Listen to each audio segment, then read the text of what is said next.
Hi guys, Mrs. Coogan here. Please ignore my appearance. I am in full quarantine glam, as you can tell. But the purpose of this video is just to give you a walkthrough of what you can expect from this Prezi and how to use the Prezi to your advantage for this project that we're going to be doing this week is to find a poet that you want to research, and then you're going to be researching that poet. So this Prezi was created to help you kind of browse through different poets. We kind of divided it by the different feelings or the moods that you can get from the poem, right? So we've got motivational, we've got happy-go-lucky, dark and scary, lovey-dovey, and fun. One thing I would do is I would start at the beginning and just kind of click through, use the arrows on your keyboard and click through the presentation, so it just takes you in order.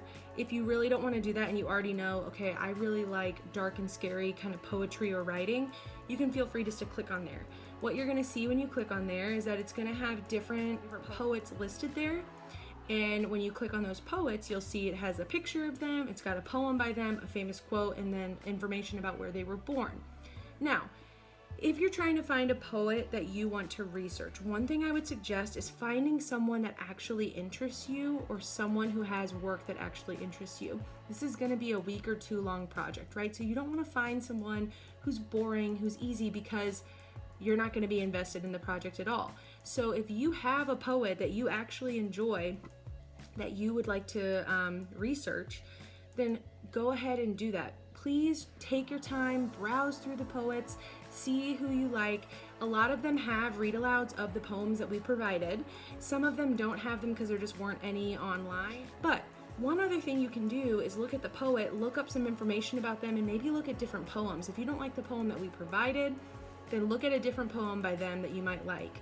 If you know you like Edgar Allan Poe, but you don't like The Raven, he might be a person that you research. Don't just go by the poem that we listed. So we created this in order to help you browse through your poets. We gave you pictures, we gave you birthplace information. Maybe you were born in the same place as a poet that we have on here, and that might be the reason why you want to choose them.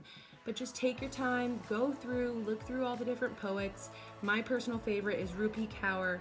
She's young, she's I think 25 years old, she's self-published her first poetry book, but that's just me. I just like her poems are short and easy to understand. You might like Shakespeare or Sappho or someone else, but just take your time, go through the poems and the poets and just see who you like. We did it by mood, so if you know you lovey-dovey poetry, then click on that category. If you have no idea what kind of poetry you like, just go through the entire presentation. I promise it won't take very long, but I hope you guys enjoy. If you have any questions, ask your teachers and just let us know what we can do to help. All right.